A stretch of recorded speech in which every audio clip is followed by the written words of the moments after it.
আমন্ত্রণ news 24 sports লাইটে আপনাদের সঙ্গে আছি আমি শাহরিয়ার বাবু। চলুন দর্শক জেনে নেই পরবর্তী ম্যাচের জন্য বাংলাদেশের একাদশ কেমন হয়। বিস্তারিত থাকছে রিপোর্টের বাকি অংশে। এবার ওয়ানডেতে ওয়েস্ট ইন্ডিজের বিপক্ষে মাঠে নামছে বাংলাদেশ। নেই বেশ কিছু বড় তারকা, তবুও একাদশ সাজাতে মধুর সমস্যায় পড়তে হবে ফিল সিমন্সকে। ওপেনিংয়ে সৌম্য সরকারের সাথে মাঠে নামবেন লিটন কুমার দাস। সেক্ষেত্রে জায়গা হারাতে পারেন তানজিদ হাসান তামিম। শান্তর স্থানে ওয়ান ডাউনে ইমন খেললে ফিনিশিংয়ের দায়িত্ব থাকবে রিয়াদ জাকির আলীর। তবে মধুর সমস্যায় পড়তে হবে পেস অ্যাটাকিং সাজাতে। মোস্তাফিজ না থাকলেও নাহিদ রানা, হাসান মাহমুদ, তাসকিন শরীফুল কিংবা সাকিবদের মধ্যে মাত্র 3 জনকে একাদশে নেওয়া সম্ভব হবে কোচের জন্য। বাংলাদেশ ওয়েস্ট ইন্ডিজের ম্যাচ আর কেমন হওয়া উচিত একাদশ সেটাই জানবো। টেস্টে খারাপ শুরুর পর দারুণ এক ঐতিহাসিক জয় দিয়ে শেষ করেছে বাংলাদেশ।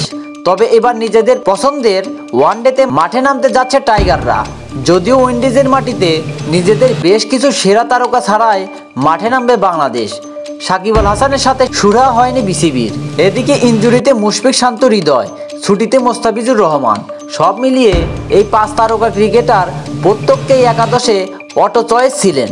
তারা কেউই থাকছেন না এই ম্যাচে। তবুও বেশ শক্তিশালী একাদশ সাজানো সম্ভব বাংলাদেশের স্কোয়াড থেকে।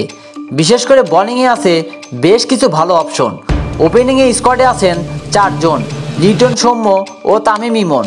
সাম্প্রতিক পারফরমেন্স অনুযায়ী লিটন আর সৌম্যকে দেখা যেতে পারে ওপেনিংয়ে। গ্লোবাল সুপার লিগে দারুণ সময় কাটিয়েছেন সৌম্য সরকার, আর তাই লিটনের সঙ্গী হবেন তিনি। আর যদি সৌম্যকে এক ম্যাচের জন্য বিশ্রামে রাখা হয়, সেক্ষেত্রে লিটনের জুটি হতে পারেন তানজিদ তামিম। ওয়ান ডাউনে দেখা যাবে পারভেজ হোসেন ইমনকে। যেহেতু দলের সঙ্গে নেই নাজমুল হোসেন শান্ত, তৌহিদ হৃদয়, তাই এই পজিশনে ব্যাটিং করবেন তিনি। কিংবা তানজিদ তামিমকে ওপেন করালে লিটন কুমার দাসকে খেলানো হতে পারে ওয়ান ডাউনে।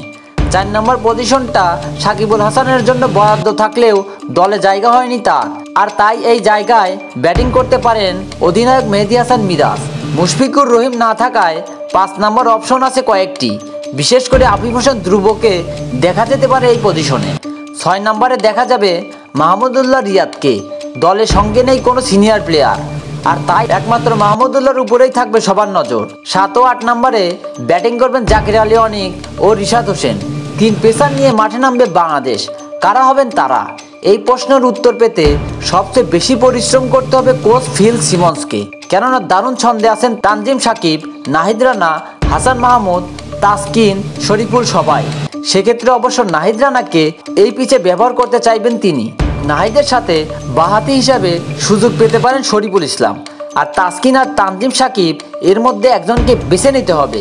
সেক্ষেত্রে অভিজ্ঞতা তাসকিনেরই মাঠে নামার সম্ভাবনা বেশি। তবে টেস্টের পর ফ্রেশ বলে তানজিম, সাকিবকে সাদা বলে সুযোগ দেওয়া বেশ মন্দ হবে না। 8 তারিখ রবিবার সন্ধ্যা 7:30টায় সম্ভাব্য এমন একাদশ নিয়েই উইন্ডিজের বিপক্ষে মাঠে নামবে বাংলাদেশ।